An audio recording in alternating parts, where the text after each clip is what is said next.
How do you set your employees up for success? Man, do I have some stories from 2 decades in human resources and now doing workforce energy management programs with all different clients, all different industries, and they remember. They remember when they didn't have the right resources, when they onboarded and didn't even have a computer.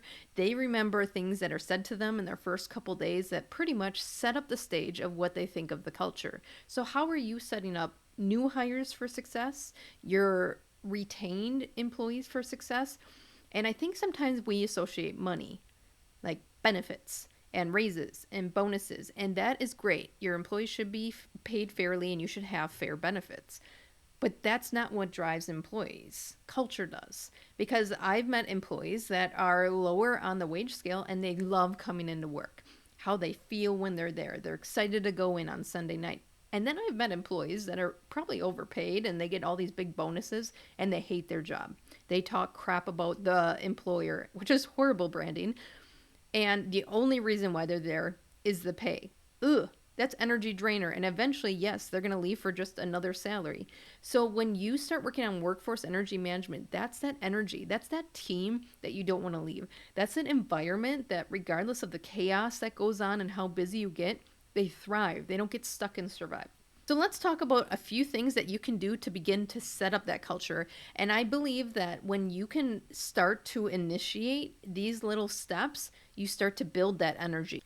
And it becomes almost like a personal branding for recruitment. And people get excited to onboard because you're taking care of them. And some of these are, when you hear them, are going to be the basics. When have we moved away from the basics? And I'll tell a few stories through this of things that even happened in my culture, even though I was focused on great onboarding and training programs within my HR role. Life gets busy. Operations get busy, and then these things easily fall apart. So, how can you incorporate them in your operation that everyone owns that? All leaders from the top down, so that HR, when they get busy, it doesn't just fall apart. Now, the real problem here is the cost of misalignment. This is the cost of frustration and the cost of disengagement when we don't set our employees up for success, and that feeds burnout. Now, statistically, 70% of the US workforce is disengaged at work. That is a lot. That means that they're not set up for success, that their team environment, the communication, the trust going on isn't feeding the energy. So let's begin to flip disengagement by setting them up with the right tools, the right resources, and the right seats in which they will re engage with their work, increasing naturally productivity. So let's talk about the three and why employees are struggling. Right tools. Have you ever onboarded a organization and they're just not ready for you? Right? You onboard and the number one person that's supposed to be training you or the supervisor that's supposed to be training you is on vacation or not available because there's some kind of chaos or fire going on. So you just sit there. Have you ever onboarded or switched departments and you don't have IT equipment set up, you don't have supplies to use, so you had to buy it yourself, or the resources that they gave you to check in with just aren't available or are blowing you off? Right tools.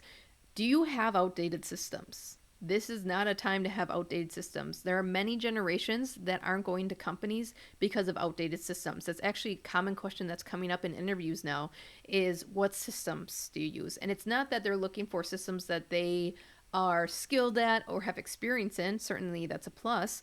But it's because they want to know you are investing in technology because technology is making life a little easier. It's integrating systems and it's taking away some of the manual things that we're doing that are annoying. So, are you investing in systems? That's going to lead to the next part of tools is do you have lack of automation or do you have that automation in your systems? And do you have the right technology? I've been in places that they've had technology sold to them that isn't really related to their industry.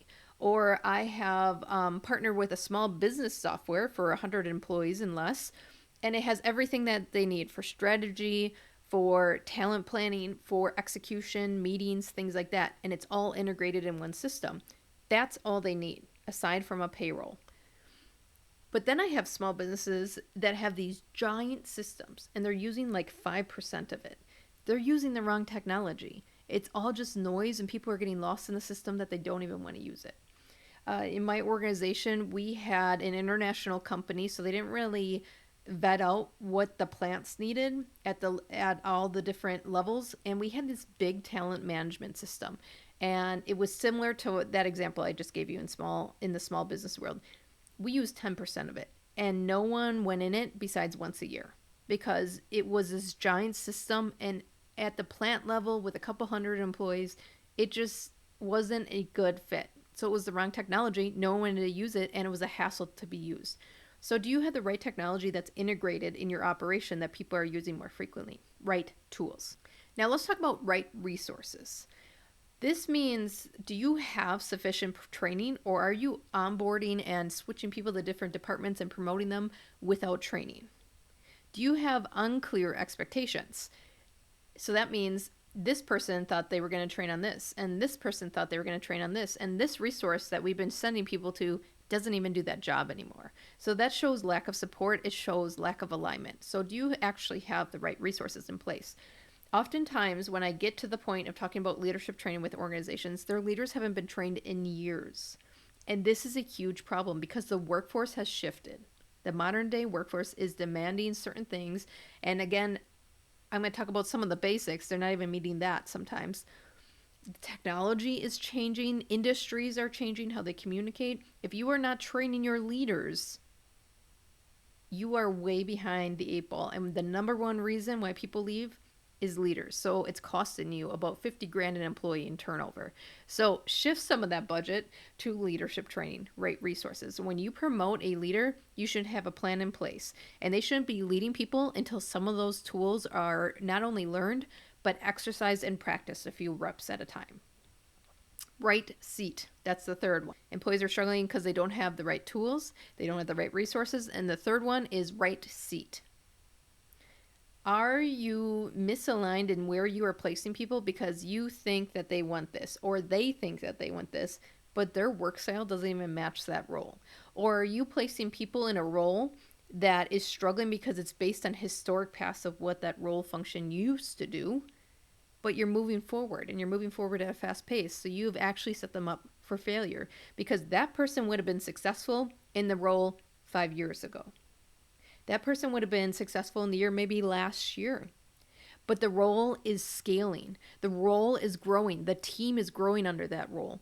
Have you just placed someone that would do really well with 2 or 3 employees under them, but now you just placed a 20-person team under them, and they do not succeed there? Right seats. Do you have the actual role defined and matching people to it? Or is that the only opportunity in your organization, so that's why they're taking it? So let's talk about steps to address these right seats, right tools, right resources issue that we're having so that you can start to create the energy. You can start to work on these workforce energy management tools that I'm going through on this channel and move teams from this exhaustion to excellence. If we're not already connected, make sure that you're subscribing as we dig into these further throughout the year, and you can shift out of this survive mode back into thrive, leading the change. So actions to take. Right tools. Make the job easier, not harder. It is a huge difference when people move departments on board and their trainers and their leaders are ready. Their calendars are blocked off and there's no exceptions. It makes a big difference when they have supplies at their desk, or they can get the supplies that they need, because with each work style comes a little bit different working environment. Some like little whiteboards so that they can get all those mind map parking lot items off during the day. Or the quick to-dos, like I need to get back to this customers, or I need to order this part. They like the little whiteboards. Some like technology, so then get them the 3 monitors. Monitors are like $120. Do you know how much an employee costs? More than $120. Get them the monitor. Because if they can do 3 monitors at once and create that much more productivity, I don't know why you wouldn't. There's certain clients that want to be stuck in the mud about everyone has their own thing. And I have to remind them, yes, it's human behavior. We are not robots. Everyone will have their own thing. What will help them thrive? It doesn't mean you need to get them a pony and a unicorn at their desk. It means what will make them thrive. I will get a monitor, a stand-up desk, a better mouse if I know in their work style that they will produce more, that they will be more focused, that they will be able to go into deep work faster because they don't have to rearrange their desks, or that their back's sore. So then they're doing poor work. As someone who stands up most of the day, I do get slouchy when I sit, when I record too much. So standing up actually gives me energy. It gives me a boost. And some people are the opposite. They do deep work when they sit. Where do they thrive? And a great way to kind of cut through the BS that people might be feeding you is disc work styles. Go check out some of my other videos on this channel. But if, for example, a deep work detailed person wants more of the spontaneous type of tools, you can say, hey, your work style shows me that actually this might be better suited for you. And it helps you kind of cut through things that they might not even know. Hey, actually, you're more detailed oriented. Would it help if you had another screen, right? So you can check your data and information as you're working. Yes, yes. And I know that because our high C's, our data detailed people, love the multiple monitors. Versus like a high D that likes to move, that likes results. They don't like to be stuck at their desk. They want a laptop. All right. And maybe they get one of those attachable where it's like a USB type monitor. So do you see where we don't have to cater to every little personal request, but we should be setting people up with the right tools in which they're going to produce more in their type of work style. Right tools also could be just questions asking during your one-on-one, such as, what's slowing you down? What's frustrating you daily? And again, with that high D situation I was talking about, the Ds like to move. They like to be places and get results. So their slowdown was, I have a desktop and I'm doing all my work in meetings, at customers, at clients. I need a laptop, a really good laptop. And then I want a monitor, a USB monitor, so that I can show customers and clients what we're doing, or I can show other people in the meeting what we're doing, right? So technology was slowing them down. So assessing some of those gaps with a few of those curiosity questions will help guide you to the right tools. Now, let's move into the second one, right resources. Do you equip them to succeed in expectations, in support, in information in your system? So a great way to propose what this is specifically to them in resources is, what does success look like in this role to you? Such as skills or knowledge that to make you feel more confident or more productive in this role. And that's going to show you the gaps. That's going to show you where you need hands-on training. That's going to show you where you need like more technical, or you can do recorded training. That's going to show you, well, I do this role and I support the plants, I support the site, I support purchasing, and I don't even know what they do. So maybe it's some job shadowing, maybe it's attending some of their department meetings. This is also going to encourage collaboration. So when you start to meet people in the operation, when you start to really understand what's within the operation, the team becomes the resource instead of always just the leader, always just the leader, always just the leader. So equip them to succeed with the peer community that's around them. And one company I worked with did this great. They had lunch and learns once a month, and they were recorded. It was only a half hour. But each employee that had a very strong skill set, maybe it's how they created their reports to be automated and automatically sent to their email. Maybe it's how they address conflict. Maybe it's how they determine a root cause of something. Maybe it's how I address a customer that's mad. Don't gatekeep that information. Have them lead a lunch and learn, just a half hour or so, very precise type of framework to follow. Record it so there's a library of it, and anyone who can attend, and if not, they can rewatch this, because this collaboration then is amongst peers and not always the leaders or outside trainers like myself. And having those type of different resources to people, both outside and inside, creates a environment that thrives and change because they're learning new tools and information to adapt. Now, let's talk about the third one, right seat. Are you aligning strengths with the role, or are you just placing people? If you go see the video of a cost of a bad hire, it is substantial. So taking the time to really align people with where they want to go in their work style is going to aid you in saving lots of money, problem situations in the future, or even worse, customer complaints. So are you evaluating the fit? What parts of this role energize you? What parts drain you? Because some people only take a role because of the perks of it. Sometimes they just want to get off the plant floor. I've interviewed enough machine operators who want to go in a leadership role, and then when I ask that question, what part of this role energizes you? You find out they just want to get off the plant floor. So that means, one, they're not a good fit, but two, we have some things to fix on the plant floor. Why are people running away from it? The second thing to consider in right seats is what can you adjust in the responsibilities to fit them, and what are non-negotiables?